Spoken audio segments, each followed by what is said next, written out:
Papa Dudut. Maligayang araw po sa inyo at sa lahat ng bumubuo ng inyong programa. Maligayang araw din sa mga katulad ko na araw-araw nakikinig sa Barangay LS 97.1. Bago matapos ang taon ay sumulat ako sa inyo para ikwento ang love story ko na nagsimula noong nakaraang taon. Gagawin ko na rin ito para magsilbing reflection ko para sa taong 2024. Bago ko makalimutan, ako nga po pala si Trixie. 25 years old na ako at isa akong event singer. Never pa ako nagkaroon ng boyfriend. Hindi naman po dahil sa pangit ako. May mangilan-ngilan na ring sumubok na manligaw sa akin pero karamihan sa mga lalaking nagpaparamdam noon ay hindi pasok sa standards ko. Opo, medyo mataas po ang standards ko pagdating sa lalaki dahil alam ko po kung ano ang worth ko. Natuto ako noon dahil na rin sa nanay ko na ilang pagkakataon nang nabaliw sa pag-ibig matapos makailang beses na nagtiwala sa mga lalaking ginamit lang siya at ginawang parang laruan. Lumaki ako na laging binibibisit ang mama ko na gabi-gabi noong umiiyak tuwing iniiwan siya ng mga lalaking minamahal niya hanggang sa dumating sa puntong tumigil na siya sa paghahanap at tinanggap na lamang niya na tatanda siyang single. Kaya naman hindi niyo po ako masisisi kung mapili ako sa lalaki dahil takot akong matulad sa mama ko. Dahil sa takot na maloko ay yun na nga po ang naging epekto. Hirap po akong magkaroon ng karelasyon, Papa Dudut. Sa katunayan ay naunahan pa nga ako ng nakababata kong kapatid na si Sasa. Meron na siyang long-term boyfriend na nakilala pa niya noong nasa college pa lamang sila. Minsan ay napapasana all na lamang ako sa relasyon ng mga kamag-anak at kaibigan ko. Nakakainggit man kung minsan pero hindi ko lang talaga magawang pumasok sa isang relasyon sa takot na makaranas din ako ng heartbreak katulad ng sa mama ko, Papa Dudut.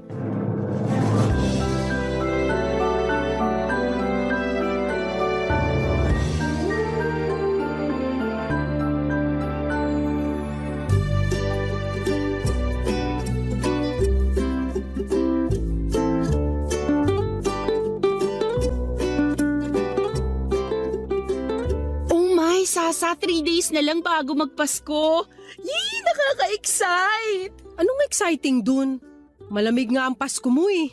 Ano ngayon? Porket walang jowa, bawal na magsaya sa Pasko? Hindi naman, pero yung isiping mag-isa ka lang sa araw ng Pasko, yun ang nakakalungkot.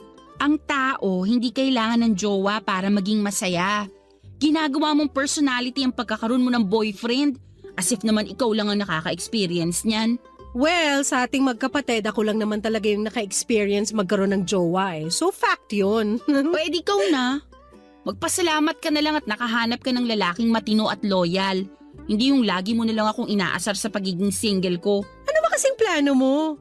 Gusto mo bang maging tita na lang ng anak ko? At tumandang dalaga nang hindi man lang nakakatikim ng… Yung bibig mo ha? Ikaw talaga? Kung ano-anong lumalabas dyan sa bunganga mo. Siyempre, may plano rin naman ako magkaroon ng pamilya someday. Hindi naman ako forever magiging single eh. Gusto ko rin namang makaranas ng pag-ibig. Anong inaantay mo? Na magbagsak ang langit ng lalaki sa harap mo? Bakit naman hindi? Mas maganda nga na langit na mismo ang mag-decide para sa love life ko. Para sa ganon, hindi ako ang may kasalanan if ever mang hindi maganda ang kalabasan ng first relationship ko. Kung ganyan lang din, talagang tatanda kang dalaga. Ate Trixie, ang pag-ibig, tinatrabaho yan. Hindi yan kusang mahuhulog mula sa langit. Parang pera yan na kailangan paghirapan para makuha. Saan ba kasi kailangan magpasa ng resume? May interview din ba yan katulad ng paghahanap ng trabaho? Oo, meron. Ang tawag doon, dating. Makipag-date ka para makahanap ka ng jowa. Palibhasa kasi sa'yo, napaka-choosy mo. Yung hinahanap mong lalaki, mala Dennis Trillo eh. Hindi ka naman kasing ganda ni Jenny Lynn Mercado. Ay, sa bagay. Iniisip ko palang parang sumasakit na ulo ko. Wala akong lakas para sa mga ganyang bagay. Eh di ngayon pa lang, tanggapin mo ng tatanda kang dalaga. Di bale, mag-aanak na lang ako ng marami para may pagkaabalahan ka kapag uugod-ugod ka na. Grabe ka! Alam ko na! Ano? Napanood mo ba yung yung video tungkol sa pagkain ng ubas sa ilalim ng lamesa pagsapit ng New Year? Hindi pa. Ano naman yun? May napanood kasi ako na tip online para sa mga taong hirap na hirap magka-love life tulad mo. Ang sabi, kailangan mo raw kumain ng 12 ubas sa ilalim ng mesa pagpatak ng 12:00 sa bagong taon. Ano namang kalokohan yan? Hindi, totoo to. Pamahiin daw yun sa Spain. Ang sabi 12 grapes means 12 months of good luck. Pero dapat mabilis mong kainin yon kasi kapag nag-12:01 na at di mo pa naubos yung 1 dosenang ubas, yung mga matitirang yun yung bilang ng mga buwan na mamalasin ka. Ang OA naman nun? Ang sabi rin kapag nagawa mong kumain ng 12 ubas, suswertehin ang love life mo sa susunod na taon. Sus!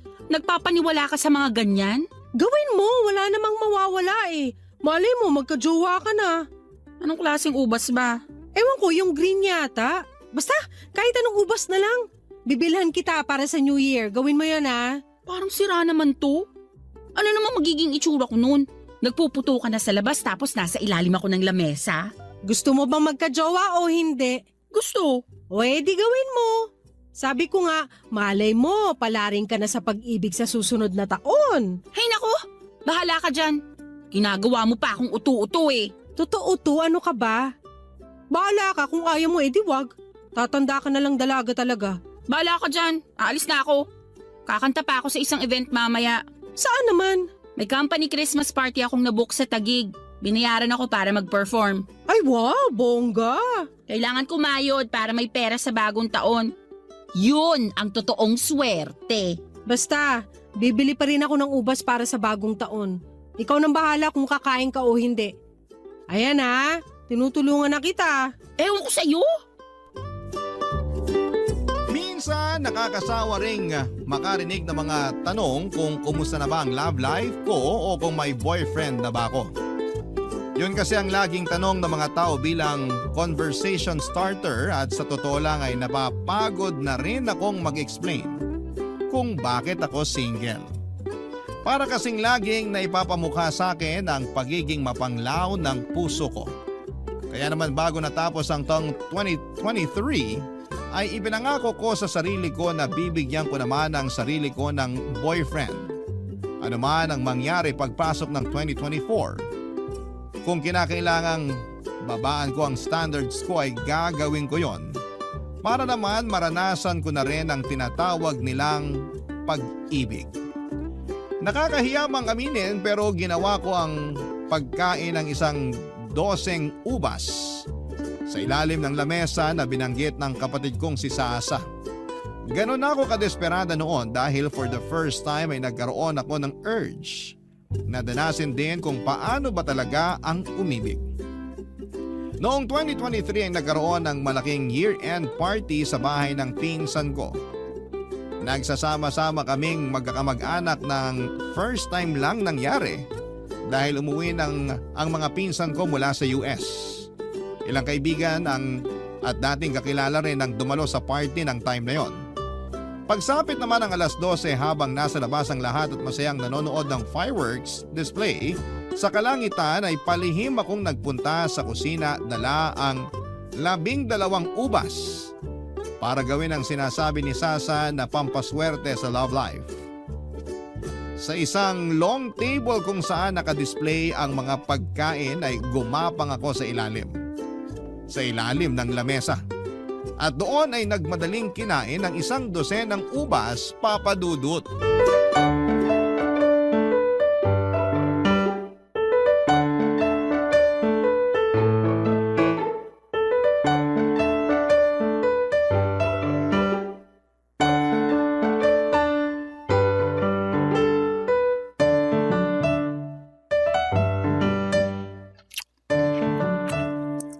Oh my gosh! Ano ba itong ginagawa ko? Para akong baliw dito na kumakain ng ubas.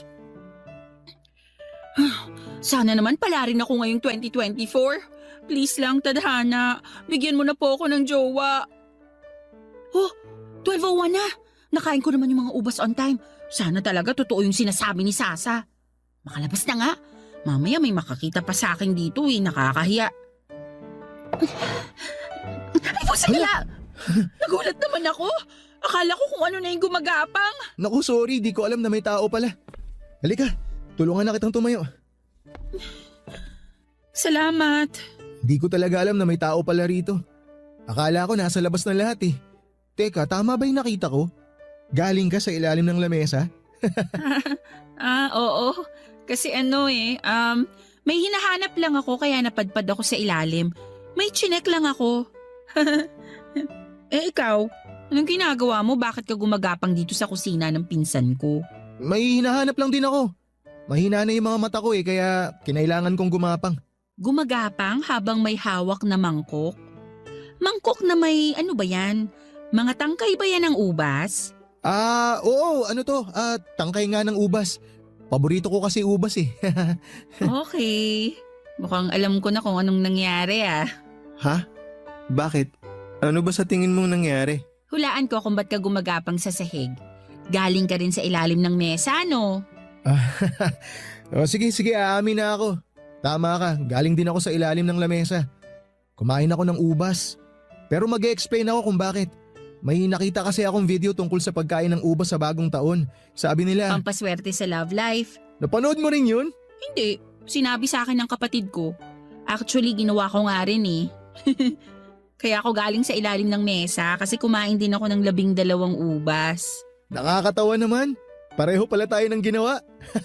Akala ko ako lang yung nagpapaniwala sa mga ganun eh. May kasama pala ako. Ewan ko nga kung bakit rin ako nauto eh. Saang lamesa ka pala galing? Hindi kita napansin nung pumasok ako eh. Dito ako sa kabila, yung mga lalagyan ng plato at baso. Yun yung lamesang mataas eh. Hindi kasi ako kasya dyan sa lamesang pinagpwestuhan mo. Nung nagsilabasan na lahat, nagpaiwan ako. Sabi ko sa pinsan mo, magsi-CR lang ako sandali. Kaya pala hindi kita napansin. Mas nauna ka pala sa akin. Sumama pa ako sa labas kanina eh. Mabuti na lang pala hindi ako nagpunta sa lamesang yun kung hindi nagkagulatan tayo. Tama. Diyan din sana ako pupunta kanina eh. Kaso wala nang time kaya nagmadali na ako. Pero nagkagulatan pa rin tayo kasi sabay tayong lumabas, di ba? Oo nga eh. Nakakahiya na huli pa akong gumagapang galing sa ilalim ng mesa. Huwag kang mag-alala, secret lang natin to. Sure ka ha? Huwag mong ipagsasabi kahit sa pinsan ko. Pagtatawanan ako ng mga yun. Oo naman, basta wag mo rin ako ibubuko. Sige, deal yan. Safe ang secret natin sa akin. Ano palang pangalan mo? Trixie, ikaw, Jacob? kaano-ano ka ng mga pinsan ko? Kapitbahay ka ba nila? Hindi, college friends kami. Oh, I see. Ngayon lang kita nakita eh. First time ko lang din kasing maimbitahan dito. Mag-isa lang din kasi ako ngayong bagong taon eh, kaya in-invite ako ng mga pinsan mo. Parang get together na rin namin to pagkatapos ng mahabang panahon. Parang ganun. Sa bagay, ngayon lang din kasi sila umuwi kaya ngayon lang din siguro kita nakita. So, kumusta naman? Nakain mo naman lahat ng ubas mo? Oo, muntik na nga ako mabilaukan eh. Ako nga, muntik na hindi umabot sa oras eh. Ang lalaki din kasi nung nakuha kong ubas. Ay, sinabi mo pa. Ay, sana worth it nga talaga tong kalokohang pinagagagawa natin. Sana nga. Sana talaga magkatotoo yung hiniling mo ngayong gabi. Ikaw rin. Tara na sa labas. Baka hinahanap na tayo ron. May sisindihan pa yata silang fountain eh. Mauna ka na, susunod na lang ako. Okay, sige. Kita na lang tayo sa labas ha.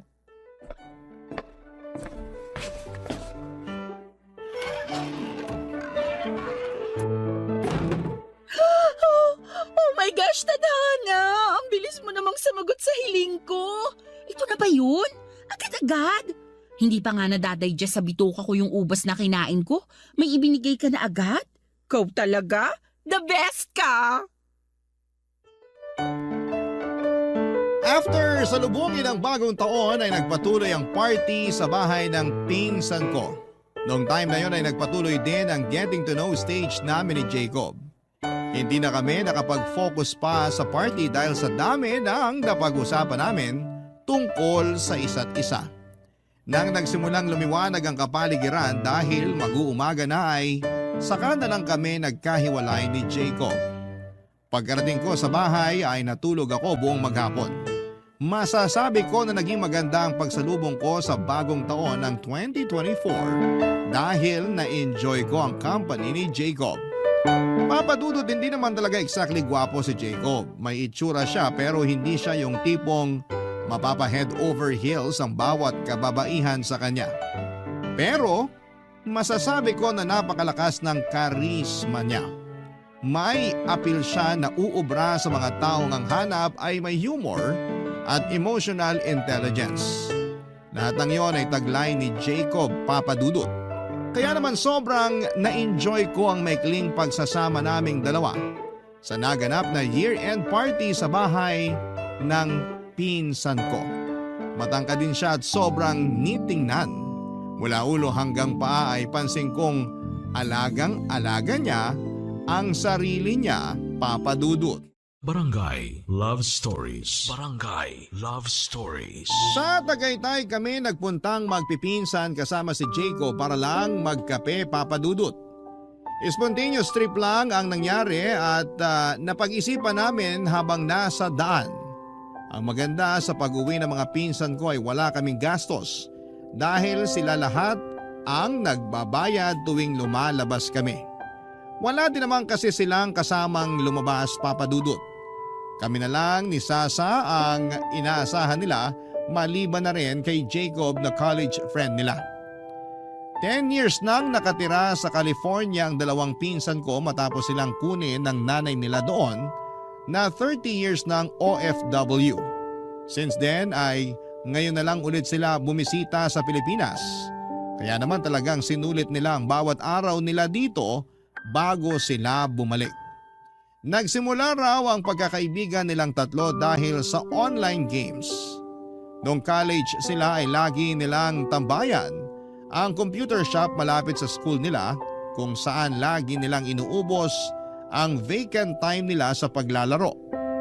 Nagpatuloy ang pagkakaibigan nila online at kahit magkahiwalay ay nanatiling matatag ang koneksyon nilang tatlo. Papadudod sa ilang araw na pagsasama namin ni Jacob, isang bagay ang nagustuhan ko sa kanya. Napakahaba ng pasensya niya.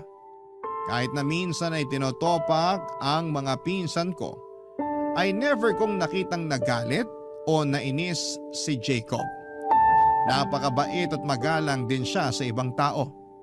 Lahat ng nakakausap niya ay tinatawag niyang ma'am at sir, anuman ang kanilang estado. Unang buwan pa lamang nga ng taong yon pero nagsimula nang tumibok ang puso ko para sa kanya, Papa Dudut.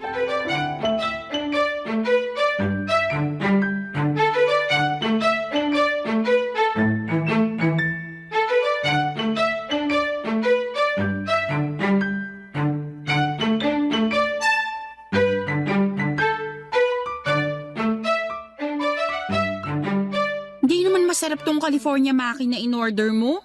Hindi yata sushi rice yung ginamit nila kundi normal na kanin lang. Ang arte mo, nakikikain ka na nga lang eh. Saan mo ba to binili? Mura lang naman to. In-order ko dun sa dati kong kaklase. Nag-business kasi siya, tapos minessage ako. At dahil mabait ako, umorder ako para naman suportahan siya. Wow! New Year's resolution mo ba yan? Mabait ka na ngayon? Sa'yo lang naman ako hindi mabait, no? Maiba tayo. Anong meron sa inyo ng Jacob? Anong ibig mong sabihin? Kala mo di ko napapansin? Iba yung galawan yung dalawa eh. May something na ba sa inyo? Wala ano.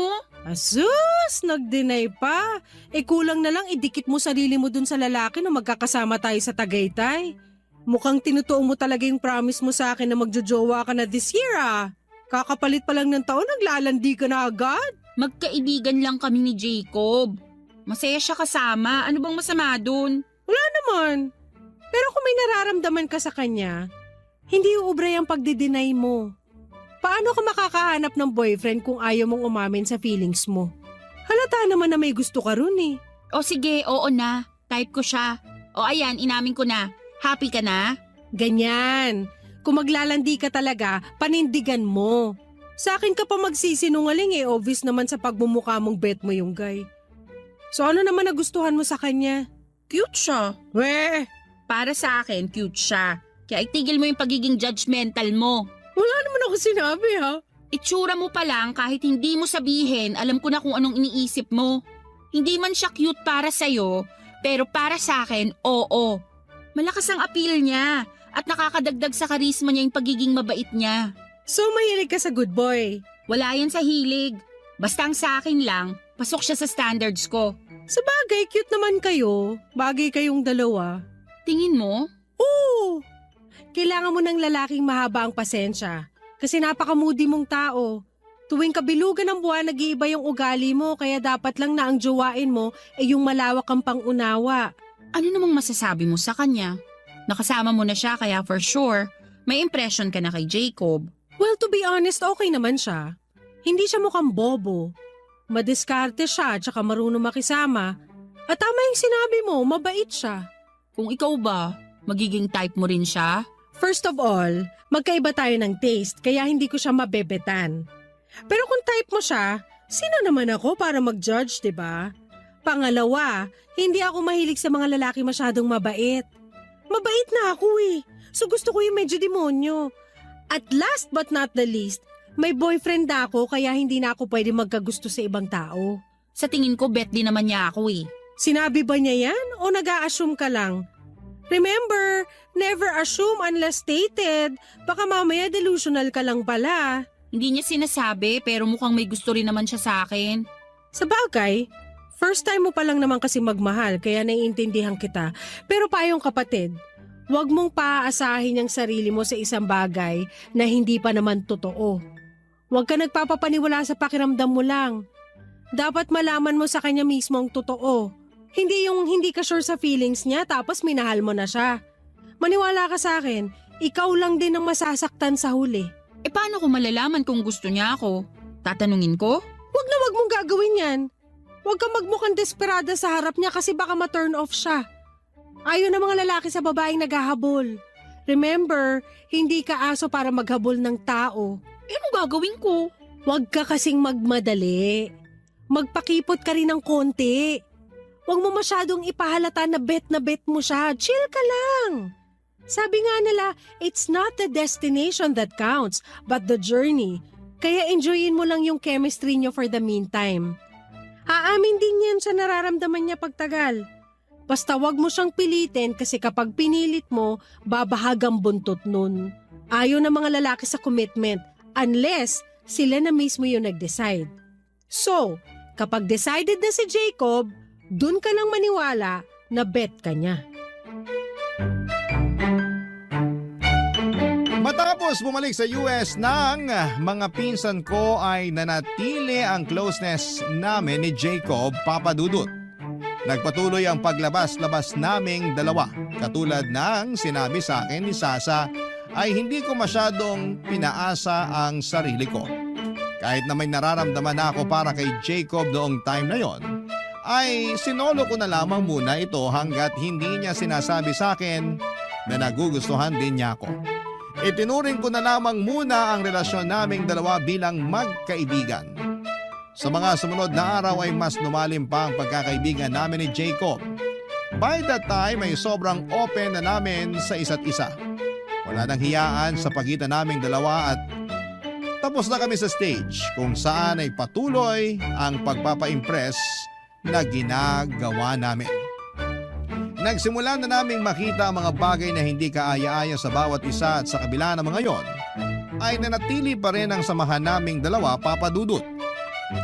Hanggang sa pagdating ng February, nagsimula nang magparamdam sa akin si Jacob. Eksaktong February 14 noong inaya ko ni Jacob na kumain sa labas. Nag-date kami sa isang restaurant at doon mismo ay inamin niya sa akin ang totoong nararamdaman niya. Unang pagkikita pa lang daw namin ay nagkaroon na siya ng crush sa akin. Sa katunayan nga ay siya ang may ideya na ayain ako ng mga pinsan ko noon na mamasyal para magkaroon daw kami ng time na kilalanin pa ang isa't isa. Para bang ang mga pinsan ko na rin ang nagsilbing wingmen niya noon, Papadudut.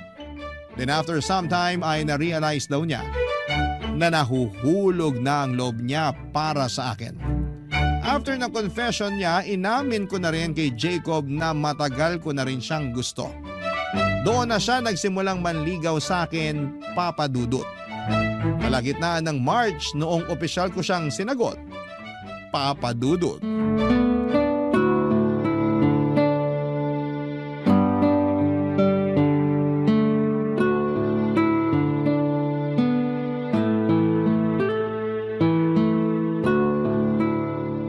Maganda pala dito ng gantong oras, no? Wala na masyadong tao. Tahimik na yung paligid kaya masarap maglakad-lakad. Kaya nga paborito ko yung ganitong oras eh. 11 p.m. onwards, tahimik na ang mundo. Sobrang peaceful, maliban na lang sa mga taong kumakayod pa rin sa gabi. Ako kasi morning person ako kaya hindi rin ako masyado nagpupuyat.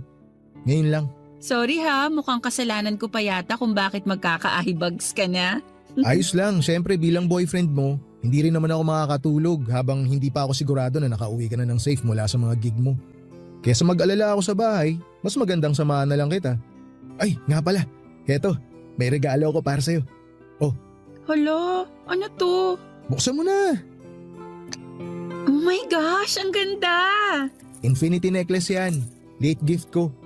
Para sana nung mansari natin yan kaso late dumating kaya ngayon ko palang may bibigay.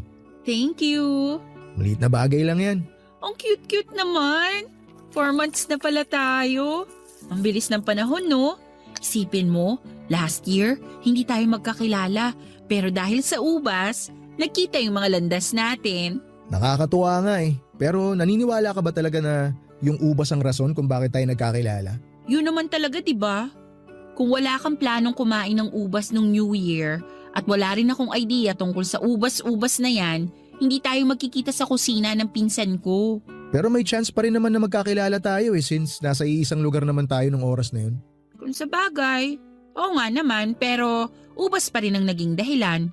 Sa mga encounter na pwedeng mangyari sa atin nung gabing yun, nagkita tayo nung kumain tayo ng ubas. Hindi ka ba naniniwala sa ganun? Na may mga taong destined talagang magkakilala? Parang Red String Fury. Sabihin na nating naniniwala naman ako. Kumain nga ako ng ubas, di ba? Pero ayoko lang paasahin yung sarili ko sa isang bagay na walang katotohanan Yun bang aakalain kong ito na talaga yung final kasi destined nga ako no? Pero in the end, hindi pa pala tayo yung para sa isa't isa. Bakit? Dumating ka na ba sa point noon na naniwala kang destiny mo na yung partner mo? Oo, palagi. Ganun ako noon Lahat na nangyayari sa buhay, binibigyan ko ng meaning. Ang tingin ko sa buhay ko parang pelikula na lahat na nakakatagpo ko itinadhana para sa akin. Yun pala, dadaan lang sila para saktan ako. Yun ang nakakatakot sa pag-ibig, no? Kailangan mo talagang sumugal. Puso yung nakataya. Kaya kapag natalo ka, masakit talaga. Hindi ko alam kung gaano kasakit yung sakit kasi hindi ko pa naman naranasang ma-broken heart. Pero iniisip ko pa lang, parang maski ako, hindi ko rin talaga kakayanin. Ang kabutihan naman sa mga experience kong ganun, mas natuto ako, mas lumawak pa yung pangunawa ko. So ngayon, hindi ka na umaasa? Hindi ka na naniniwala na para tayo sa isa't isa? Siyempre umaasa. Hiling ko nga na ikaw na talaga May reservations man pero araw-araw ko ipinapanalangin na ikaw na yung huli kasi ikaw na talaga yung tinuturing kong huli ko Ay, sana nga. Yan din ang dalangin ko. Lalo na't sobrang pressure sa part ko kasi napakahaba pala ng pinagsamahan nyo nung ex mo. Paano mo nalaman? Wala naman akong nakwento sa'yo tungkol sa ex ko Nabanggit nung pinsan ko, 7 years daw tumagal yung relationship nyo. Tama, 7 years nga. Pwede bang tanungin kung anong nangyari? Bakit kayo naghiwalay? Ayoko na sana pag-usapan yun. Tapos na yun tsaka hindi ko ugali magkwento ng past relationships ko lalo na sa'yo na girlfriend ko. Okay lang naman kung ayaw mong sabihin. Mas maganda na rin yung wala akong alam. Ignorance is bliss, ika nga nila. Kung wala kang alam, wala kang aalalahanin. Tama. Huwag na nating alamin yung tapos na. Tsaka wala ka naman dapat ipag-alala Okay naman yung naging hiwalayan namin ng ex ko. Walang masamang tinapay sa pagitan naming dalawa. That's good. At least wala kang evil eye na matatanggap kasi walang taong galit sa'yo. Ang hilig mo talaga sa mga pamahiin, no? Well, wala namang mawawala kapag naniwala ka. Huwag mo lang gawing personality para hindi ka masabihang baliw. Baka naman pati horoscope natin na-check mo na kung compatible tayong dalawa.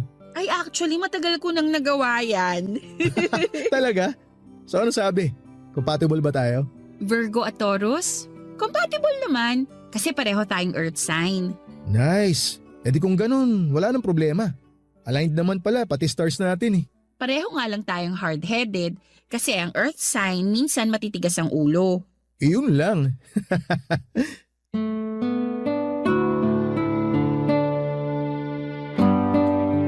Papadudot kahit chill man ako tuwing magkasama kami ni Jacob ay aaminin ko na ramdam ko ang pressure bilang bago niyang girlfriend. 7 years ba naman kasi ang kailangan kong tapatan, talagang malaki ang naipataw sa aking trabaho. Ang kagandahan lang sa relasyon namin ni Jacob dahil alam niyang first time ko lang na pumasok sa ganong klase ng relasyon ay naging supportive siya sa akin. Halatang experience na talaga siya dahil napaka-gentle niya sa relasyon namin. Minsan nga ay napipredict pa niya kung magkakaroon kami ng kaunting pagtatalo. Bago pa man mangyari yon ay inuunahan na niya ito para hindi na mag-escalate pa sa away. For the next months ay naging maayos ang pagsasama namin. Ignorante man ako pagdating sa pag-ibig ay mabilis naman akong natuto. Marunong kasi akong mag-reciprocate ng feelings. Kung ano ang natatanggap ko ay ibinabalik ko rin kaya naging healthy ang relasyon namin ni Jacob. Hindi ko alam kung dahil sineswerte ba talaga o destined ba kami. Ang mahalaga lang para sa akin noon ay maayos ang tinatakbo ng relasyon namin. Dumating ang unang pagsubok sa relasyon namin ni Jacob nito lang November. Kung kailan ilang buwan na lang ay malapit na naming i-celebrate ang isang taon namin bilang magkarelasyon. Isang tao ang muling nagparamdam sa buhay ni Jacob. Walang iba kundi ang ex niya. Ang malala, papadudot, ay buntis ito nang muli siyang nagpakita. Barangay Love Stories. Barangay Love Stories.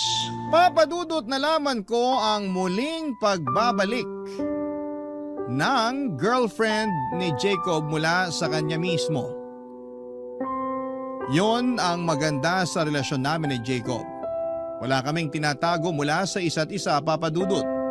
Very vocal kami sa mga nangyayari sa buhay namin kaya naman sobrang tatag ng tiwala namin sa bawat isa.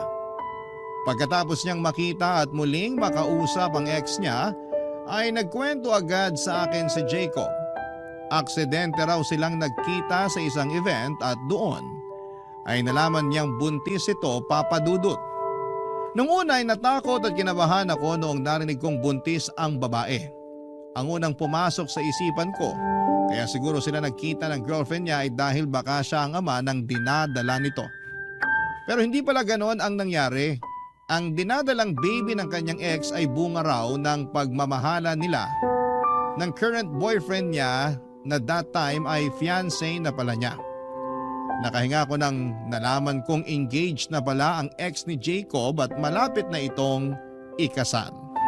Pero sa parehong pagkakataon ay hindi ko maiwasang makaramdam ng selos. Dahil first time lang akong na-threaten sa realization na may maayos pa palang connection sina Jacob at ang ex niya. Napansin siguro ni Jacob ang pagkakaroon ko ng alinlangan. Kaya naman noong napansin niyang medyo napapa-overthink na ako ay pinakilala niya ako mismo sa girlfriend niya. Papadudot, never kong na-imagine na darating din pala sa puntong mamimit at makikilala ko ang ex-girlfriend ni Jacob.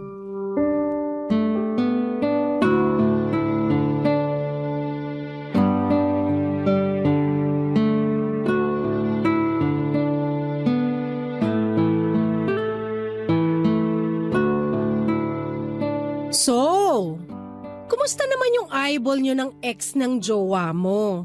Eyeball talaga? Ano pa bang ibang tawag dun? Okay naman yung meet-up namin. Mabait siya, in fairness. At gusto mo yon? Mas mabait yung ex kesa sa'yo? Mabait din naman ako kaya walang kaso sa akin yun. Alam ko sa sarili ko na mabait akong tao. Sure ka? Kung mabait yung girl, ba't sila nagkahiwalay ni Jacob? Baka naman jowa mo pala may problema. Hindi mo ba naisip yon? Ito naman gagawa pa ng issue. Nasolve na nga yung problema namin eh. Huwag mo nang dagdagan. Ate, Tandaan mo mas marami akong karanasan sa pag-ibig kesa sa'yo. Nagtatanong lang naman ako. Wala namang kasing problema kay Jacob eh. Maayos yung naging hiwalayan nila ng ex niya. For 7 years?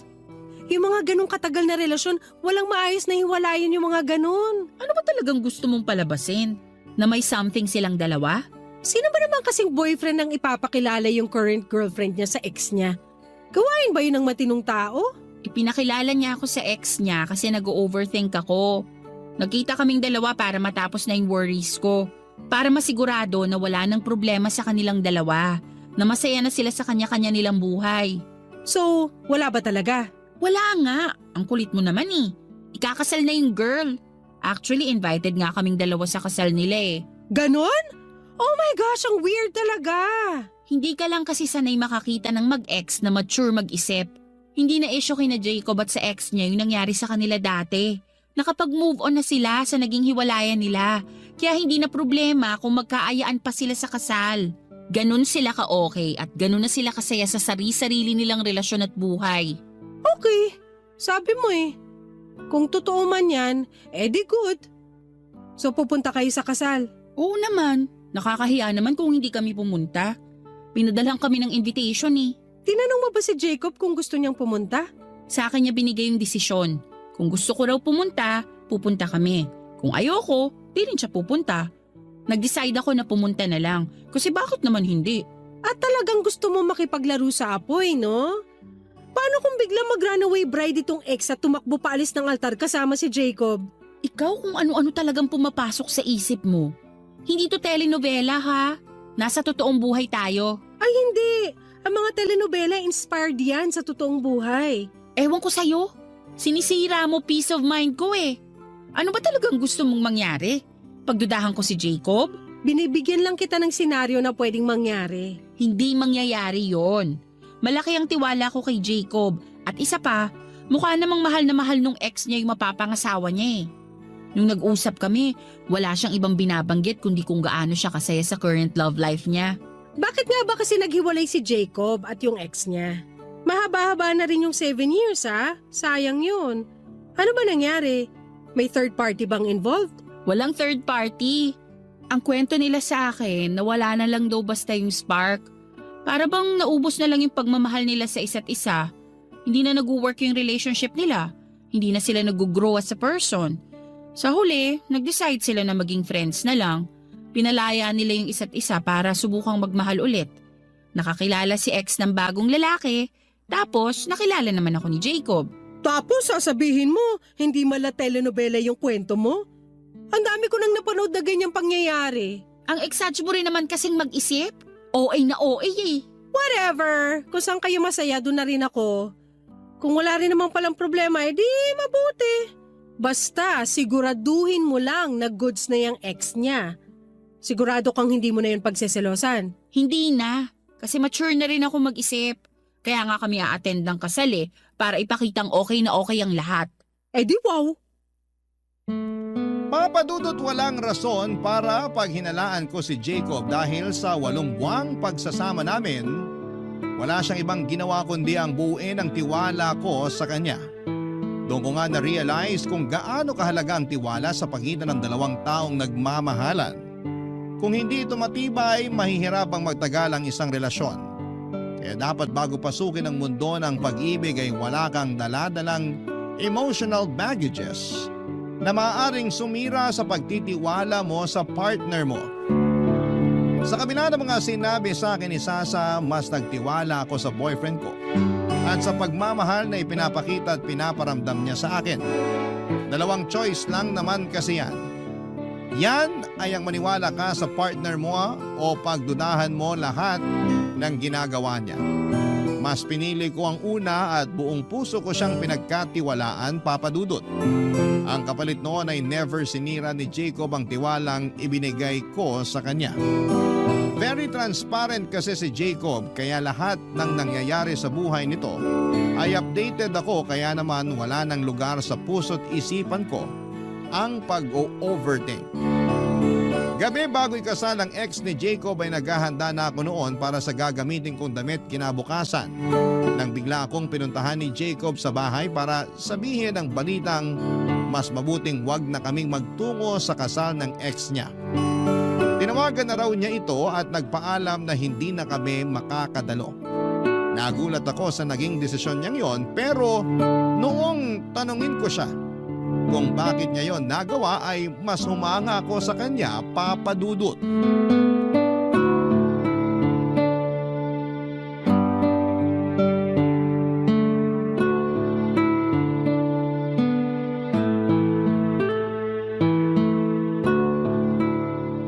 Bakit naman biglang nagbago yung isip mo? Last minute ka namang nag-decide na di na tayo attend ng kasal ng ex mo. Naka-ready na pa man din ako. Pasensya ka na kung hindi na kita natanong ha. Bigla lang kasi ako nagkaroon ng realization eh. Anong klaseng realization naman yun? Na hindi magandang tingnan na pupunta pa tayo sa kasal ng ex ko. Lalo pa na isasama kita. Ano namang hindi maganda doon? Tapos na kasi kami. Kumbaga, wala na dapat kaming koneksyon ng ex ko. Kasi sarado na yung kwento namin eh.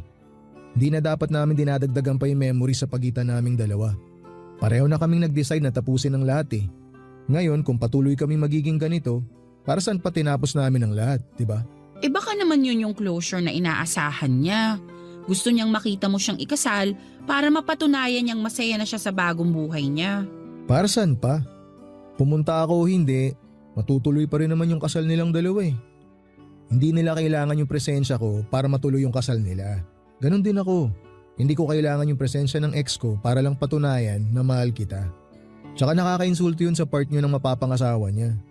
Kaya pakiramdam ko talaga hindi na kita kailangan dalhin sa kasal nila. Kahit sa ang anggulo tingnan kasi hindi maganda eh. Pero okay lang naman sa akin eh. Patunay lang yun na mature na kayo pareho. Natanggap nyo nang hindi kayo ang endgame katulad ng naging explanation ko kay Sasa. Matagal ko nang tanggap ang totoo. Hindi ko na kailangan patunayan yun. Ayoko lang nadalhin ka sa nakaraan na hindi naman na dapat balikan.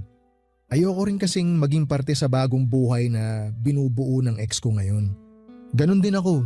Ayoko siya maging parte sa bagong chapter ng buhay ko kasi nga tapos na kami. Sure ka na ba talaga dyan? Di na tayo pupunta? No regrets? No regrets. Tsaka final na. Nakapag-decide na talaga ako. At sorry ulit kung hindi ko man lang na-consider yung feelings mo. Katulad nga ng sinabi ko, pumunta man tayo o hindi, okay lang sa akin yun. Malaki ang tiwala ko sa'yo at alam ko namang kapakanan ko lagi ang inuuna mo eh. Alam kong hindi ka gagawa ng mga desisyon na ikasisira ng relasyon natin. Ganun kalaki ang tiwalang binibigay ko sa'yo araw-araw. Salamat. Patuloy kong gagawin yon hanggang sa pagtanda natin. Alam ko sinabi ko na to noon na hindi ko napaasahin pa ang sarili ko pero willing akong sumugal ulit. At maniwala na tayong dalawa na talaga magsasama hanggang sa dulo. Hindi kita papaasahin. Pangako ko sa'yo na mamahalin kita hanggang sa huli. Cheesy man pakinggan pero yun ang totoo. Yun ang gagawin ko hanggat patuloy na tumitibok ang puso ko. Alam mo, para hindi masayang yung naging preparation mo, mag-date tayo bukas. Saan naman? Bahala na. Kung saan man tayo dalhin ng kapalaran. Ay gusto ko yan. Sige gawin natin yan. Ay sus! Oh. Kanina pa ako nag-cringe dito sa mga linyahan yung dalawa. Ano kayo, teenager? Bruha ka? Kanina ka pa dyan? Oo. Lalabas sana ako kaso parang ang seryoso ng usapan nyo kaya hindi ko na muna kayo inabala. Magandang gabi, Sasa. Magandang gabi rin. Mabuti naman at natauhan ka. Akala ko dadalhin mo talaga tong si ate sa kasal ng ex mo eh. Noon ko pa sinasabi sa kanya na hindi maganda yun. Kaso ito namang si ate, patay na patay sa'yo kaya kahit ano gagawin niya para maibigay yung gusto mo. Oy, hindi totoo yan ah. Totoo naman eh. Kaya ikaw, Jacob, ayus-ayusin mo mga desisyon mo. Kasi ikaw lang talaga aasahan ko sa relasyon nyo. Medyo utututong ate ko eh. Huwag kang mag-alala. Hindi na mauulit yon. Dapat lang. At kapag itong ate ko niloko mo, ako talaga makakatapat mo. Lagi ko yung pinagtitripan pero mahal na mahal ko yan. Oh, totoo ba? Siyempre, joke lang yun. Nahawa na tuloy ako sa kakornihan yung dalawa. Hala sige, maiwan ko na muna kayo, may lakad pa kami ng boyfriend ko. Tuloy niyo yung kadramahan niyo dyan. Sige, mag-ingat ka. Papa Dudut never na ngang nagkaroon ng koneksyon sa Jacob at ang ex niya simula noon. Never na siyang nabanggit at never namin siyang pinag-usapan. Doon ko na nga na-realize na ganito pala kasayang magkaroon ng minamahal. Ganito pala ang kapanatagan na dala ng pag-ibig na tapat. Ang dalangin ko na lang talaga sa may kapal na sana'y patuloy na maging maganda ang relasyon naming dalawa ni Jacob. Na sana anumang pagsubok ang dumating sa pagsasama namin ay sabay namin itong malampasan. Kasabay ng paglapit ng panibagong taon ay ang pagharap namin ni Jacob sa panibagong yugto ng love story namin. Pagsapit ng New Year ay pumwesto ulit kami sa ilalim ng mesa para kumain ng ubas. Pero hindi katulad noong nakaraang taon, sa halip na maging swerte sa pag-ibig. Ang magiging hiling namin ngayon ay magtagal pa ang relasyong binuo naming dalawa. Hanggang dito na lamang po ang kwento ko sa inyo, Papa Dudut. Malay po ninyo, sa susunod na taon ay may bagong kwento na naman akong ibabahagi sa inyo tungkol sa relasyon namin ni Jacob. Sa ngayon ay eto na lang muna ang mai-share ko sa inyo. Magandang araw po sa inyong lahat at sana'y magkaroon kayo ng masaya at manigong bagong taon. Ang inyong forever kapuso at kabarangay, Trixie. Dear Papa Dudut, ako nga pala si Fiona, 35 years old, magandang trabaho ko at syempre kakambal noon ang magandang sahod. Dahil dito ay nakaipon na rin ako ng sapat lalo't wala naman akong ibang sinusustentuhan. Financially secured na rin kasi ang mga magulang at mga kapatid ko. Kaya ang lahat ng perang kinikita ko para sa akin lang talaga, Papa Dudut. May sarili na akong kondominium at kakatapos ko lang bayaran. Masasabing financially stable na ako at wala na akong ibang poproblemahin sa buhay. Maliban na lamang sa isang bagay, karelasyon. Tulad ng ibang karelasyon, ang problemang binibigay sa akin ni Lord, hindi naman kasi pwedeng mapunta sa akin ang lahat. Hindi ako nagkaroon ng karelasyon dahil aminado akong hindi ako maganda at wala rin akong kahit konting apil man lang. Mahal ko ang sarili ko kaya handa akong maging honest sa nakikita ko. Kulang talaga ako sa ganda. Alam yon ang lahat at hindi ko naman yon kinakahiya. Tanggap ko naman ang mukha ko kaya siguro'y madali lang tanggapin na wala ring tatanggap sa akin. Kontento naman sana akong single kaya lang isang araw nakaramdam ako ng inggit ng makasabayan namin ng gay friend at dati kong kaklase na si Mars. Ang mga magkakarelasyon na tinalo pa ang asukal sa katamisan sa isang kainan. Nagkataon pa na puyat at bad mood ako noon, kaya mababa ang emosyon ko. Kaya naapektuhan ako sa mga nakikita kong magkakarelasyon sa paligid ko. Hindi rin nakatulong ang pag-real talk sa akin ng kaibigan kong si Mars. May pagkataklesa pa naman ang baklang yon at pinush niya ako na humanap ng jowa bago magsara ang dapat magsara sa akin. Napaisip tuloy ako at natakot. Baka isang araw ay magsara na lamang lahat ng butas ko sa tenga. Papa Dudut.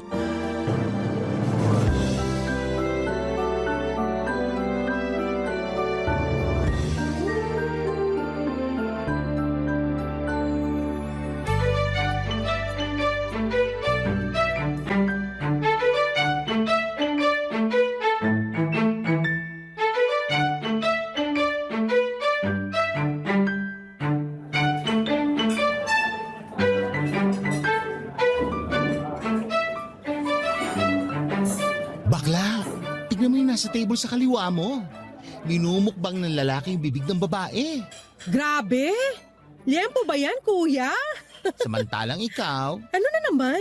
ikaw lang nakakatikim ng labi mo. Lagi pang dry.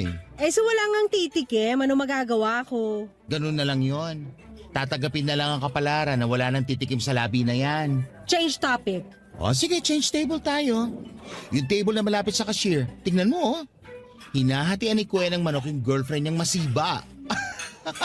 Ang sweet. Naghahatian sila kasi tipid. Kailan pa naging sweet ang walang budget? Mapang-judge ka naman. Porke tinahatian sa manok, wala nang budget. Bakla naman. Umorder sila ng isang manok at 2 rice. Hati na sila sa manok at sinagad na nila yung libreng gravy para isabaw sa rice. Walang sweet doon. Nakakaawa. Eh yung nasa kanan ng cashier, yung naka-couple shirts na dilaw. Tignan mo naman kung magyakapan. Nagkapalitan na halos ng pawis at buni. Ikaw ba gusto mo may kapalitan ng pawis at ka-share sa buni? Sariling pawis mo palang mas maalat na sa dagat eh. Paano pa kaya kapag naghalo na yung mga pawis niyong dalawa? Eh di hello, dialysis na? Ang nega mo talagang bakla ka, no? Kaya ka hindi nabibiyayaan ng jowa eh. Sorry, nadala lang ng puyat. O nadala ng inggit. Ang lakas mo maka-evil eye na magkakarelasyon. Ikaw yata ang dahilan ng mga hiwalayan na magkakarelasyon ngayon eh. Iba ang inggit na pinapatawid mo sa kanila. Kasi naman, bakit sila nabibigyan ng ganyan? Sila na malakas sa tadhana. Ang unfair ng universe ha. Mamaya mas lalo kang tumandang dalaga niyan. Eh di tumandang dalaga. Paki ko. Tingnan mo yung nasa likuran mo, dali. Ayoko nang tumingin sa mga magkakarelasyon. Umay, tigilan mo ako. Bakla, hindi magkarelasyon ang nasa likuran mo. Potential karelasyon yan. Dalili mo na. Ano bang... Hi po, magandang gabi. Hi! Magandang gabi rin. Andrew nga pala. Hi Andrew, single ka? Kasi single tong friend ko si Fiona. Mars! Tinutulungan na nga kita, aangal pa. Shut up ka na lang. So single? Single na single. Ay teka, may nakalimutan akong gawin. Ano na naman? Uwi pala muna ako saglit. Nakalimutan ko palang punasan yung likod ng TV ko. Puro alikabok na yun. Ngayon ko pa naman nakaschedule linisan. Andrew, baka naman pwede mo samahan muna si Fiona rito sa mesa namin. Hindi kasi marunong umorder yan ng pagkain ng mag-isa. Pwede ba? Mars! Lafangin mo na pagkaalis ko, ha? O paano? Babwa! Pwede kitang tulungang umorder ng pagkain. Nagbibiro lang yung kaibigan ko. Marunong ako sa maraming bagay. Marunong ka bang magmahal? Yan yung hindi ko pa natututunan. Nadali mo ako dyan, ha? Diyan naman kita pwedeng turuan. Alam mo kung magtitrip ka lang, umalis ka na lang. Hindi ako nang titrip. Kanina ko pa kayo tinitingnan ng kaibigan mo. Natutuwa ako sa mga tawa at pagsimangot mo. Cute. Wala nagsasabi sa akin ng ganyan. Ikaw pa lang. Kawalan nila yon. Hugasan nga nila yung mga mata nila para makita nila kung gaano ka-cute. Papadudot na lamang ko na mas bata si Andrew ng 5 taon sa akin. Hindi ko gustong pumatol sa mas bata sa akin. Pero nadala ako ng kagwapuhan niya at kakaibang charm. Para siyang Prince Charming talaga at sino ba naman ako para mag-inarte, hindi ba? Kaya naman sinulit ko ang mga oras na yon para maibida ko ang sarili ko. Oo, at wala akong maibida tungkol sa pisikal kong kaanyuan pero nagawa kong ibida kung gaano kaganda ang trabaho ko at pasahod. Bukod pa roon ay binida ko rin na meron akong sariling kondo. Nakikinig naman noon sa akin si Andrew at nakatitig lang sa akin. Nailang ako sa mga titig niya na parang hinuhubaran ako. Nagagandahan kaya siya sa akin. Iyon ang ambisyosang naging tanong ko. Napansin kong naubos ko na pala ang kinakain ko at dahil gusto ko pang mapatagal, ang usapan namin ay inaya ko siyang umorder at sinabi kong libre ko. Umorder na kami kaagad at pagkatapos noon ay nagtagal pa kami ng mahigit 2 oras na nagkwekwentuhang dalawa. Wala siyang masyadong nakwento tungkol sa buhay niya pero ang nagustuhan ko sa kanya ay good listener siya. Nakinig talaga siya sa akin kahit puro pagyayabang lang ang ginagawa ko tungkol sa achievements ko sa buhay. Sayo lang naman kasi ang kaya kong gawin. I-flex ang achievements ko dahil doon lang ako umaabante. Hindi naman kasi talaga ako maganda at sexy. Kaya bumabawi ako sa areas na alam kong nakakaangat ako. Pagkatapos namin kumain ay nagpaalam na rin si Andrew para umuwi na. Hinintay muna niya akong makasakay bago siya umalis. Ang gentleman niya lalo noong pinagbuksan pa niya ako ng sasakyan. Pagkatapos noon ay inabot niya sa akin ang papel kung saan ay nakasulat ang cellphone number niya at Facebook. Nang makalayo na ang sinasakyan ko sa kanya, ay napatili na lamang ako sa kilig. Nagulat tuloy yung driver sa akin. Pagka-uwi ko ng bahay ay agad ko siyang in-add sa Facebook at doon kami nagkausap hanggang sa madaling araw. Kinabukasan ay inaya niya akong mag-date Papa Dudut.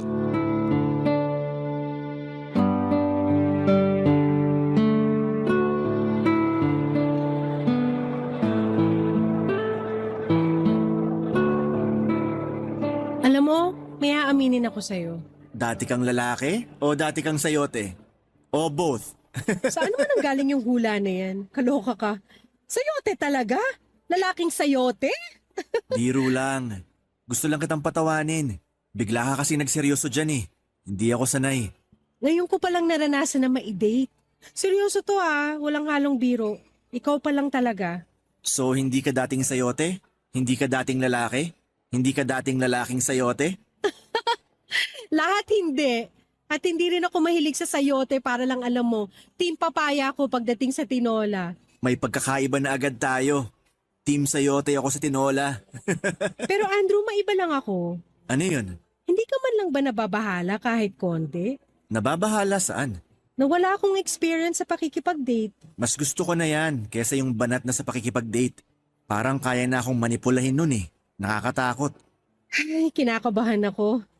Baka kasi isipin mo may mali na sa akin kaya wala nag-aaya makipag-date sa akin. Swerte ko nga kasi ako nakabinyag sa'yo. Hindi mo ako maikukumpara sa iba. Kasi ako ang first mo sa pakikipag-date. Maswerte ka talaga kasi ikaw ang unang makakaranas ng good sides ko. Sana ako na rin yung last. Mukhang ikaw tong banat ng banat sa pakikipag-date. Alam mo kung paano mangiliti ng babae. Uy, hindi ha. Ngayon ko nga lang nabinyagan ng linyang yan. Okay, sige, naniniwala na po. Gusto kong malaman, ano ba yung good sides mo? Na-curious ako bigla. Parang gusto ko masubukan. Una, masinop akong tao. Pwedeng sabihin ko yung bad side ko? Ano yun? Hindi ako masinop eh. Lalo sa bahay. Pangalawa, mahaba ang pasensya ko sa mga makakalat na tao. So, ligtas ka. Mukhang banat ka sa pangbobola ng kadita. Pangatlo, hindi ako nagsisinungaling. Paano ko naman mapapatunayan na hindi ka sinungaling? Simple lang. Sasabihin ko sa'yo na gwapo ka, type kita, naniniwala ka ba? Lagi ako naboboto bilang Adonis nung nag-aaral pa lang ako. Kaya kong paniwalaan yung sinasabi mong gwapo ako. And, thank you. Pang-apat, may sarili akong kondo. Fully paid. Nasabi mo na yan dati eh. Nakalimutan mo na? Pang-lima, mabilis ako makalimot. Lalo na pagkasalanan ng mahal ko. Yan ang gusto ko kasi lagi ako nagkakasala eh. Gusto ko yung babaeng mabilis makalimot sa kasalanan ko. Pang-anim, kaya kong ibigay ang lahat sa taong mahal ko. Lahat-lahat. Tulad ng ano? Pwede bang i-share mo kung ano ang mga yan? Kahit anong magustuhan ng lalaking mamahalin ko. Regalo, pera, atensyon, pag-aalaga, at pagmamahal na buo. Hindi rin ako tuyoin tulad ng ibang babae. Sa sinasabi mo ngayon, parang gusto ko na makipag-live-in sa'yo eh. Yan pa naman ang hanap ko sa isang babae. Ano bang address mo at dadalhin ko na ang sarili ko ron? May naisip akong mas magandang ideya kesa dyan. Ano naman yung naisip mo? Sa kondo mo na lang tayo magsama. G?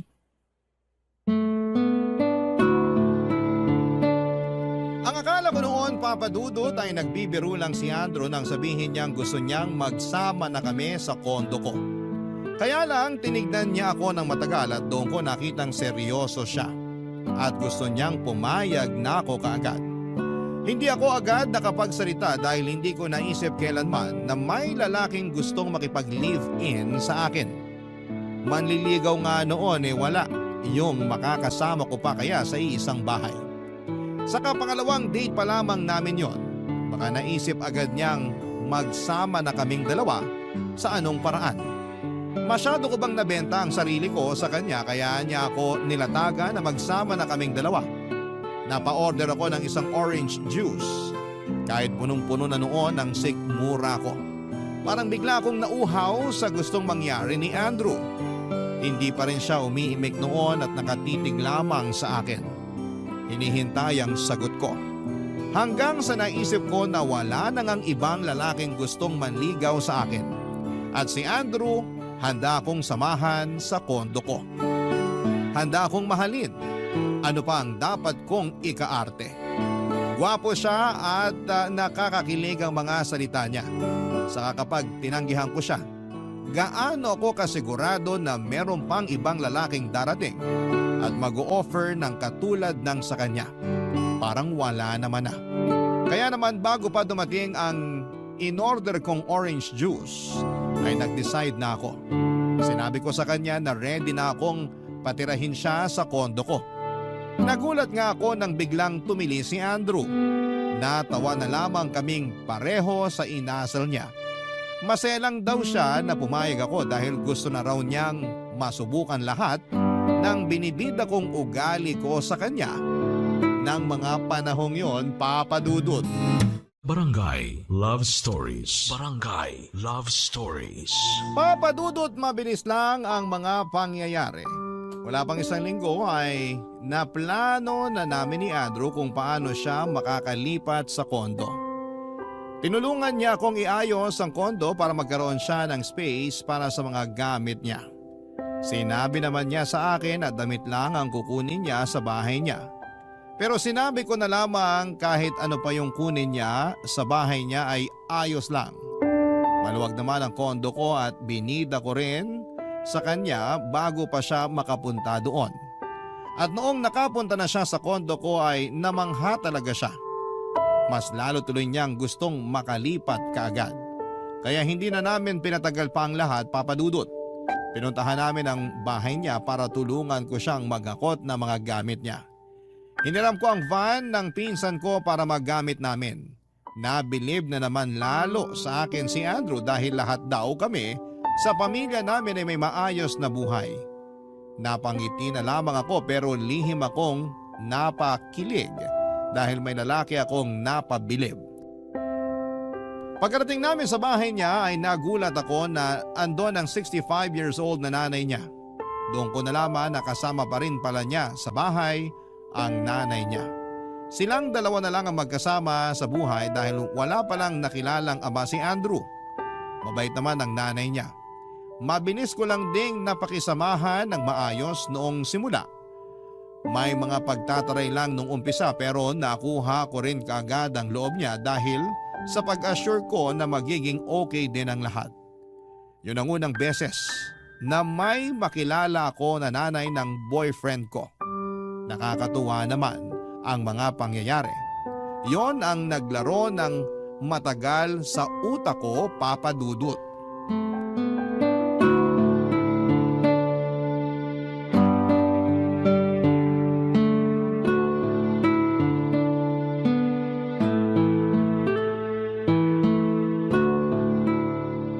Fiona, nanay ko nga pala. Nay, si Fiona. Girlfriend ko po. Kumusta ka, Iha? Maayos naman po. Mabutit nakadalaw ka naman dito sa bahay naming mag-ina. Sa wakas nakilala ko na rin kayo. Nasabi sa akin kagabi ni Andrew na magsasama na raw kayo sa kondo mo. Opo, pasensya na po kung kukunin ko na sa inyong anak nyo. Alagaan ko naman po. Naku, baka sinasabi mo lang yan ngayon. Baka kapag napagod ka ng alagaan siya, isoli mo rito bigla. Si nanay naman. Ginawa mo naman akong kondensada sa grocery na pwedeng ibalik within 7 days kapag nagbago ang isip. Gusto ko lang masiguro na magiging maayos ang kalagayan mo kapag umalis ka rito sa poder ko, no? Hindi niyo po ba narinig ang sinabi ni Fiona? Aalagaan daw niya ako. May tiwala ako sa mga salita niya. Totoo po yon. Hindi ko po siya gagawing kondensada sa grocery na ibabalik ko kapag ayoko nang gumawa ng salad. Marunong ka bang maglaba, Fiona? May washing machine po ako. Pwede na po ba yon? Automatic yung washing machine niya, Nay. Di na kailangan bantayan lagi. Pag nakita mo, baka pati ikaw makilaban na rin. Pwede naman. Tita, kung gusto nyo, ako na rin ang maglalaban ng damit nyo. Madali lang naman yun sa automatic washing machine ko. Nakita mo na, Nay. Pati kayo damay sa pag-aalaga ni Fiona. Marunong ka bang magluto? Naman po. 50% ng pagluluto ko natutunan ko sa mami ko. Yung 50% naman sa internet. Kita mo yun, Nay. May internet si Fiona. Kaya niya magbayad ng internet. Oo na. Sobra mo namang ibida tong nobya mo, Andrew. Kabida-bida naman kasi talaga. Proud lang ako talaga. Kung nag-aalala po kayo na baka agawin ko si Andrew sa inyo, wag po kayo mag-alala. Hindi ko gagawin yon. Gagawa ako ng schedule para madalaw niya kayo 2 beses o 3 beses sa isang linggo. Mukhang napagplanuhan nyo na talaga tong lahat, no? Hindi pa naman po pulido ang plano. Kakasimula lang din naman kasi ng relasyon namin.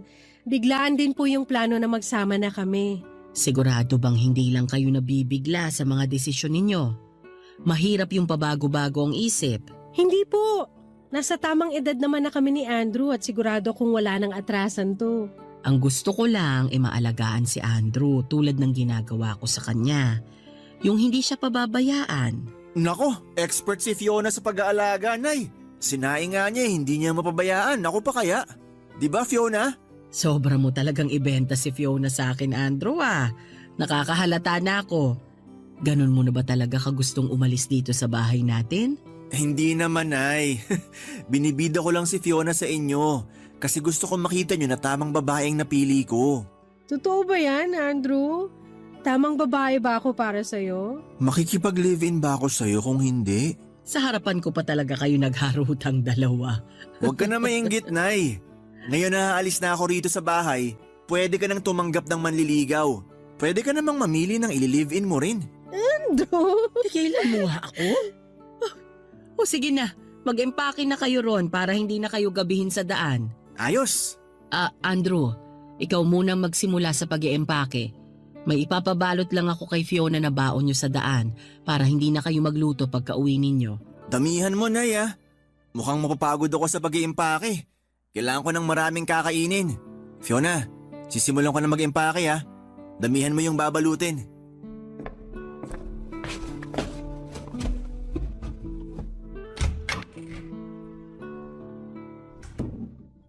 Fiona, Ano po yan, tita? wala nang solian ha?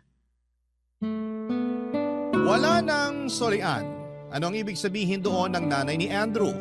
Para namang nagmukha akong customer na bumili ng pagkain o gamit na walang warranty.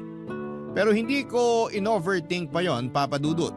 Lalo't bumait muli ang nanay niya sa akin. Nagpalit agad ng topic ang nanay niya habang kasama ko sa kusina at pinapainit ang niluluto niyang ulam na ipapauwi sa amin. Nawala ng tuluyan ang huling sinabi niya sa akin dahil nahumaling ako sa sarap ng amoy ng niluto niya. Mukhang nakaka-pressure ang luto ng nanay ni Andrew. Parang hindi ko yon mahihigitan. Yun naman bigla ang in-overthink ko. Paano kung mas magaling mag-alaga ang nanay ni Andrew kesa sa akin? Paano kung ikumpara ko ni Andrew sa kanyang nanay? Paano ko mapaninindigan sa kanya na magaling akong mag-alaga? Kung meron namang mas magaling na nauna ay sinikap kong huwag mag-overthink at nag-focus na lamang ako sa mga binabalot na pagkain ng kanyang nanay. Pagkatapos ng pagbabalot ng pagkain ay tinulungan ko na si Andrew na mag-impake. Mabilis lang naman kaming natapos dahil konti lang naman ang damit niya na idadala sa kondo ko.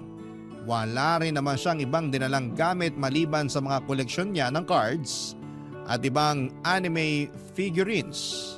Pagkatapos noon ay sinakay na namin sa van ang mga gamit niya at nagpaalam na sa kanyang nanay. Naging emosyonal ang kanyang nanay habang yakap si Andrew. Doon ko nakita na mahal ni Andrew ang nanay niya. Mga kabarangay, yun ang simula ng pagsasama naming dalawa. Wala pong kasing saya ang mga unang linggo na magkasama kaming dalawa. Ganon pala ang feeling na may lalaking nagpapasaya sa'yo. Akala ko ay lolokohin lang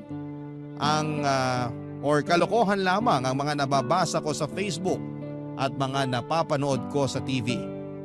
Iba pala talaga kapag ikaw na mismo ang nakaranas. Ang hirap nang tanggalin ang ngiti sa labi. Legit na legit, Papa Dudut.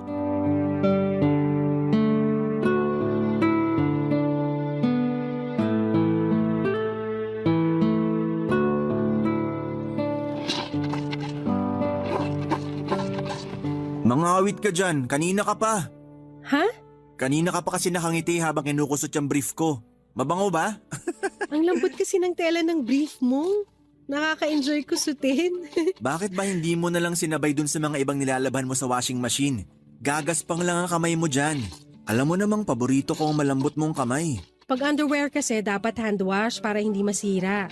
Ganun ba yon? Hindi ko alam eh. Hindi ka ba naglalaban ng underwear mo? Hindi eh. Si nanay nang gumagawa nun sa akin. Tapos ngayon, ikaw naman. Yee, ang swerte ko naman sa buhay. May nanay at GF ako na naglalaban ng brief ko.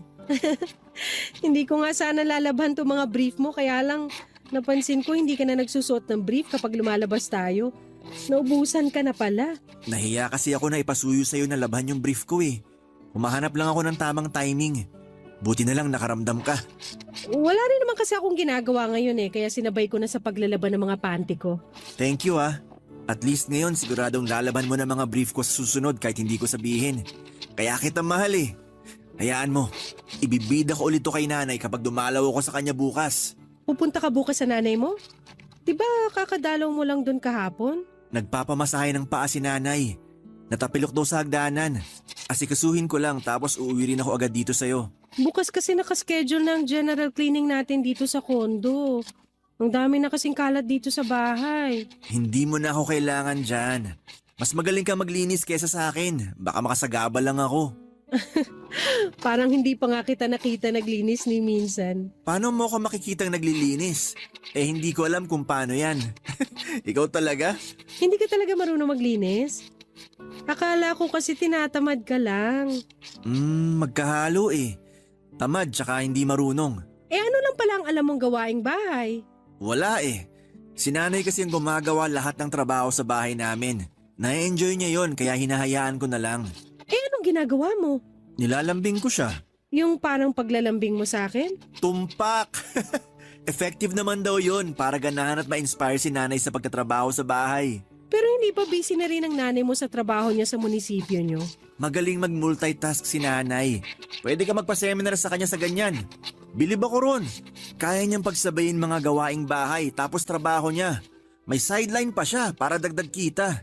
Speaking of trabaho, hindi pa natin napag-uusapan kung ano nangyari sa trabaho mo. Ilang linggo ka nang nakatira rito sa bahay pero never mong binanggit ang tungkol sa trabaho mo. Wala naman kasi akong babanggitin. Ha? Anong ibig mong sabihin? Kasi wala naman akong trabaho. Wala kang trabaho? Never ko na-experience na magtrabaho. After ko mag-college, si nanay pa rin ang nagtatrabaho para sa amin. Teka lang Tumatawag ata si Mars. Sagutin ko lang. Hindi naman nagre-ring ang phone mo. Ramdam ko lang. Teka. Anong problema? Hello, Mars? Ano yun? Ba't ka napatawag? Kaloka? Ikaw to tumawag sa akin? Walang anuman yun, Mars. Nagkukwentuhan lang naman kami ni Andrew. Fiona, nasa banyo ako ha. Nagkakayariya ako. Kung ayaw mong marinig ang pasabog ko... Sige, bye na ha. Busy kasi kami ni Andrew. Message mo na lang ako, okay? Bye! Ano raw ang kailangan ni Mars? Kumukulo raw yung tiyan. Nagtatanong kung pwede raw uminom ng paracetamol at kape. Sa'yo pa talaga itinawag? Alam mo naman yun. Ako ang laging tumutulong sa kanya. Speaking of tulong, ang pwede ko lang may offer na tulong ko magbantay dito sa kondo natin habang wala ka at nasa trabaho. Ha? Magbantay ng kondo? Natin? Oo, yan ang talent ko. Kaya huwag ka mag-alala. Kapag nasa trabaho ka, panatag kang magiging safe ang kondo natin sa pagbabantay ko.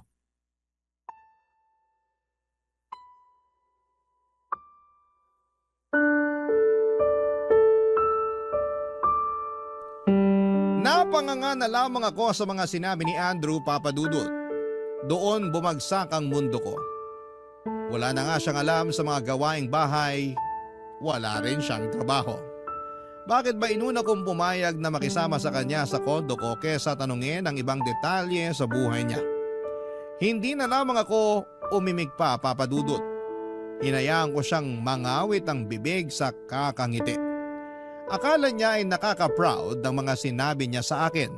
Sa totoo lang ay na-turn off ako roon dahil hindi ko naman gusto ang isang lalaking palamunin at walang ibang alam na gawain. Maiintindihan ko pa kung wala siyang alam sa gawaing bahay pero at least man lang sana ay may trabaho siya. Pero bakit naman combo pa ang mga bagay na wala siyang kaalam-alam? Napailing na lamang ako sa mga nalaman ko pero sa tuwing napapatingin at nilalambing niya ako ay nawawala sa isipan ko ang mga pagkukulang niya. Alam kong red flag na pero masarap pa rin talaga. Papa Dudut. In love na kasi ako kay Andrew at mabilis lang naman na makalimutan ang mga hindi niya kayang gawin lalo na kapag niyayakap niya ako. Lalo na kapag naiisip kong wala ng ibang lalaki ang pwedeng magmahal sa akin tulad ng ginagawa niya. At saka ang sarap kaya niyang kasama sa labas kapag nagde-date kami. Ka-flex-flex ang itsura niya. Yung tipong ramdam ko ang inggit na mga kababaihan at kabaklaan sa tuwing ako ang ka-holding hands niya. Doon nakakabawi sa akin si Andrew, Papa Dudut. Kaya naman sinubukan ko pang ipikit ang mga mata ko para hindi makita kung gaano kapula ang bandila niya. Kaya ko naman ang mga gawaing bahay lalo't pamparelax ko rin naman yon. Hindi naman problema sa akin ang pera dahil maganda at malaki ang sahod ko. Wala rin akong ibang dapat bayaran kundi ang kuryente, tubig at internet. Kasabay syempre ng pagkain namin. Kakayanin ko na to. Iyon ang dinidikdik ko sa isipan ko habang magkasama kami, Papa Dudut. Barangay Love Stories. Barangay Love Stories. Lalong lumala ang pagka-inlove ko kay Andrew, Papa Dudut. Lalo't maya't maya ang pagyakap, halik at pagsasabi niya sa akin ng I love you. Sino ba naman ang hindi rurupok sa ganon, Papa Dudut? Lalo na kung sobrang gwapo at tikas ng lalaking magsasabi sa iyo noon. Saka napakagaling niya sa kama. Oo, wala akong ibang experience sa kama sa ibang lalaki pero masasabi kong performance level talaga si Andrew. Doon talaga siya bumabawi sa mga pagkukulang niya sa akin. Natakpan ng bahagya ang mga kapintasan niya pero habang tumatagal, mas lumilitaw ang mga bagay na hindi ko gusto sa kanya. May mga araw na talagang nakabalandra na ang mga ayaw ko sa kanya at hindi magawang matakpan pa ng mga paglalambing niya. Palala na kasi ng palalang sitwasyon namin ni Andrew. Ni tupiin ang kumot namin sa kama ay hindi niya magawa. Ni minsan ay hindi siya nagkusa na magwalis man lang kahit sa kwarto namin. Isang araw ay kinailangan ko na ng opinyon ng iba tungkol kay Andrew at nagpaalam ako kay Andrew na makikipagkita ako kay Mars. Gusto pa niyang sumama noon sa akin pero nagsinungaling ako at sinabing may pinagdadaanan si Mars na personal kaya mas magandang ako lang ang haharap sa kanya. Hindi na naman siya nagtanong at nagduda pa. Hinayaan na lang niya akong umalis. Pagkatapos noon ay nagmadali akong lumabas ng bahay para kitain si Mars sa isang coffee shop. Nang magkita kaming magkaibigan ay niyakap ko kaagad siya ng mahigpit. Hindi na ako magsusumbong noon pero hindi ko alam kung kakampihan ba niya ako. Kasi hindi naman tong nagtulak sa akin, kasi siya naman tong nagtulak sa akin kay Andrew. Kaya nag-alangan ako noong simula kung itutuloy ko bang sabihin sa kanya ang katotohanan o mas magandang sabihin ko na lahat ng problema ko sa lalaking nereto nito sa akin noon, Papa Dudut.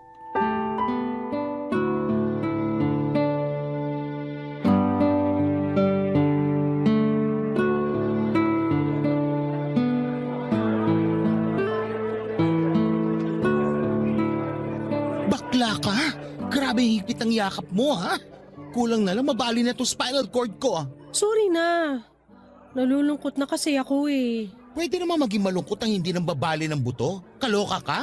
Ano ba problema? Si Andrew. Si Andrew? Paano? Ang saya nyo nga lagi sa pinopost mo sa Facebook. Nakamute ka na nga sa akin kasi umay na ako sa lambingan nyo. Iba kasi in real life. Splok na, dali. So ito na nga, Mars.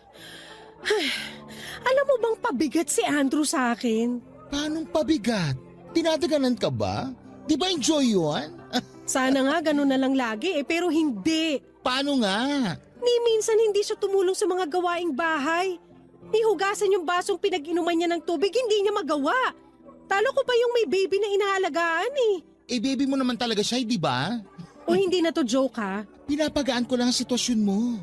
Kasi naman halos mapunit na yung noo mo sa kakakunot. At eto pa, sinabi niya na hindi raw siya naturuan ng mga gawaing bahay kasi nanay niya lahat ang gumagawa nung nakatira pa siya sa bahay ng nanay niya.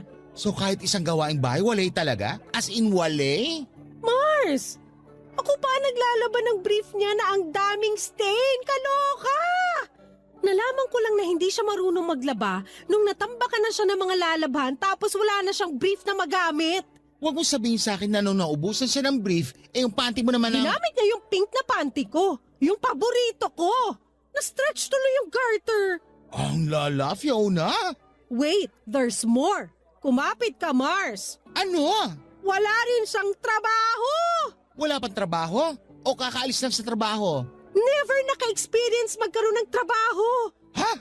30 na siya. Anong alam niya? Magbantay daw ng kondo. Kondo namin. Namin? May ambag ba siya sa down payment? Siya pa tong malakas gumamit ng aircon. Kasi first time daw niyang mag-aircon kapag matutulog. Alam ko na kung anong pwede niyang iambag sa'yo. Ano? Maging pabigat sa yero kapag bumabagyo. Seryoso na kasi. Wait lang naman kasi. Nabigla naman ako sa revelation mo, bakla. Teka, tumatawag yung nanay ni Andrew. Sagutin ko lang. Babawiin na ba niya ang anak niya? Magkakaalaman. Wait. Hello po, tita. Hello, Fiona. Andito ngayon si Andrew. Ay, ano pong ginagawa niya dyan? Akala ko nasa kondo siya nagbabantay. Dinala niya yung mga marurumi niyang damit dito. Di ka raw kasi nakapaglaba kahapon. Wala raw siyang magamit. Pinapalaba niya sa akin. Hindi ko po kasi naharap na maglaba kahapon, tita, kasi OT ako sa trabaho. At saka naglinis ako ng kwarto at ref. Dapat maglaan ka rin ng oras sa paglalaba ng mga damit ni Andrew. Palit pa naman ang palitong nobyo mo dahil masyadong pawisin. Pasensya na po, tita. Hindi na mauulit. Hayaan mo na. Ako na lang ang maglalaba rito. Kaya lang dito muna siya sa bahay ng 2 araw ha? Para isabay na rin niya pauwi sa kondo yung mga damit. Ipapadala ko na rin yung mga ibang mga naiwan niyang damit dito para marami siyang extra sa inyo lalo kapag hindi mo maharap ang paglalaba agad. Sige po, tita. Salamat po sa tulong niyo. Walang anuman. O siya, maglalaba pa ako. Ingat ka kung nasaan ka man ngayon. Bye! Bye po. O ano? Anong sabi ng hilaw na biyanan mo? Nagsumbong si Andrew. Hindi ko raw agad nilabhan yung mga marurumi niya. Kaya dinala niya sa nanay niya para malabhan na. Iba rin, bakla. Anong gagawin ko, Mars? Kung ako lang kasi, red flag talaga yung mga sumbong mo sa akin tungkol kay Andrew. Kaya lang, Ano? Fiona, prangkahan na to Alam mo namang matagal ka nang umaasa na may magmamahal sa'yo. Dumating si Andrew. Gwapo at parang cheese grater ang abs. Mahal ka niya. Pero hindi ka na makakahanap ng ganong lalaki na magmamahal sa'yo. Lahat naman tayo may kapintasan at kakulangan. Balang araw, matatanggap mo rin lahat ng hindi magawa ni Andrew. Isipin mo na lang lagi kung ano yung magagandang bagay na meron siya. Papadudot, tumango lamang ako sa mga sinabi ni Mars. May punto naman siya. Wala nang ibang lalaking magmamahal sa akin katulad ng ginagawa ni Andrew. Ang tagal kong naghanap ng karelasyon. Tapos noong binigyan na ako ni Lord ay biglang aayawan ko. Hindi naman pwede yon. Saka kaya ko namang maglinis at mag-ayos ng bahay at kaya ko rin namang magtrabaho. Nasanay na akong ginagawa ko yun noong single pa lamang ako. Ano ba naman yung mag-adjust ng kaunti kay Andrew. Nagkakwentuhan pa kami ni Mars bago ako nagpaalam para umuwi na.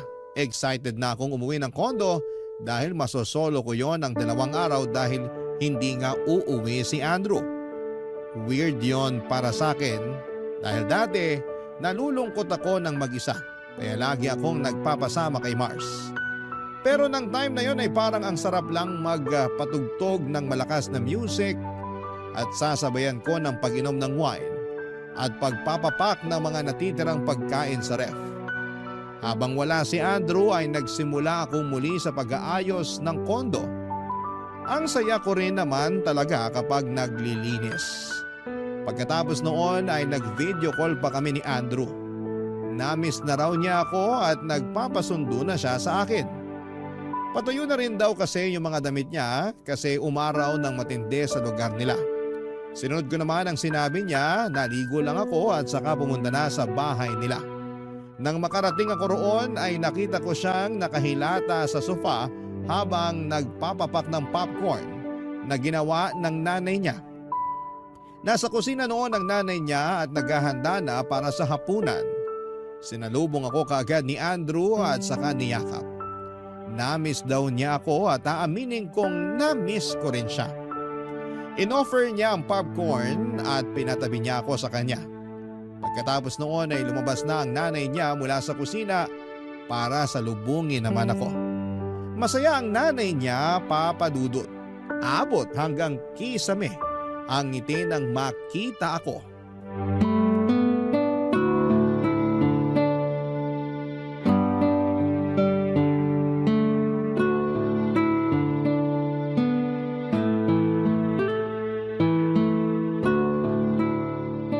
O napaaga ata ang pagsundo mo kay Andrew, Fiona. Dapat bukas pa, di ba? Kasalanan ko, Nay. Pinapunta ko na kasi siya. Namimiss ko na eh. E paano yung mga damit mo? Hinawakan ko kanina sa sampayan. Tuyo na naman po. Hindi mo sinabi sa akin agad para nakuha ko na bago dumating si Fiona. Ayos lang po yun, tita. Medyo napaaga rin talaga ang dating ko. Oo nga eh. O hindi bale, mahihintay mo ba? Tatapusin ko muna yung niluluto ko bago ko kunin yung mga sinampay. Okay lang yan kay Fiona, Nay. Manonood na lang muna kami ng TV habang hinihintay na matapos mo yung pagkuha sa sampayan ng mga damit ko. Gagawa na lang ulit ako ng popcorn para may mapagsaluhan kayo ni Fiona. Lagyan mo maraming cheese Oo naman, basta ikaw. Ikaw, Fiona, may gusto ka bang ipaluto kay nanay? Para minsan na yung utos natin. Wala po. Okay na ako rito sa natitirang popcorn ni Andrew. Ipagtitimpla ko na lang kayo ng iced tea. Pipigaan ko ng lemon para mas masarap. Nay, gusto ko malamig na gatas na lang. Damihan mo ng ice. Ang init kasi. Wala na tayong gatas eh. Bili ka na lang po. O sige, ikaw ba Fiona, may ipapabili ka sa tindahan? Kahit ano, sabihin mo lang. Wala po talaga ako ipabibili. Nakakahiya naman. Huwag kang mahiya kay nanay. Ganyan talaga yan sa akin. Sobrang maalaga. Damay ka na ngayon sa pag-aalaga niya. Dito ka na rin maghapunan, Fiona. Naku, nakakahiya na po, tita. Okay lang yun kay nanay. Andito ka na rin naman Gagabihin tayo pa uwi kapag dito pa tayo kumain. Okay lang yun. Matatagalan pa talaga tayo bago makauwi mamaya. Kasi tutupiin mo pa yung mga damit ko eh. Okay lang ba sa'yo, Fiona? Ako yung magtutupi ng damit mo? O kaya Fiona, mas maganda kung ikaw na lang ang kumuha ng mga sinampay. Po? Tulungan mo na kaya si nanay sa mga damit ko, Fiona. Hati na kayo sa gagawin para makauwi na rin tayo. Nanlalagit na ako rito sa bahay eh. Pasensya naman kung naiinitan ka na rito, Andrew. Ikaw kasi Fiona, sinanay mo sa aircon itong nobyo mo. Ayan tuloy, ang bilis nang magpawis kahit nakatutok na sa kanyang electric fan. Kaya nga minessage ko na siya na sunduin na ako rito. Kasi gusto ko na talagang mag-aircon.